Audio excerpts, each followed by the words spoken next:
Welcome back to Shri జై శ్రీత.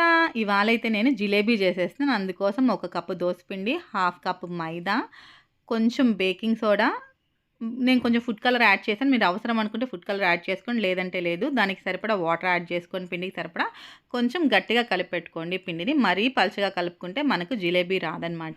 Sugar syrup కోసం 1 cup sugar, half cup water తీసుకున్నాను. మీకు కావాలి అనుకుంటే బెల్లం సిరప్ కూడా చేసుకోవచ్చు. దీనిలో కొద్దిగా యాలకులు యాడ్ చేసుకున్నాను. షుగర్ సిరప్ క్రిస్టల్స్ కాకుండా ఉండడానికి లెమన్ యాడ్ చేసుకున్నాను. షుగర్ సిరప్ తీగ పాకం రావాలి. ఇప్పుడు ఎందుకోండి మీడియం ఫ్లేమ్ మీద వేడి వేడి జిలేబీలు పాల ప్యాకెట్ కవర్లో కానీ జిప్లాక్ కవర్లో కానీ ఆ పిండిని వేసేసుకొని గట్టిగా రబ్బర్ బ్యాండ్ వేసుకొని చిన్న హోల్ వేసుకొని వేసేసుకోవాలి. వంకర టింకర్ ఓం వాణి తమ్ముడు సోమ్ అనుకుంటూ వేసుకున్నాం అనుకోండి, కొంచెం వంకరున్న జిలేబీలు ఏం కాదు, మనకి టేస్ట్ ఇంపార్టెంట్ కాబట్టి.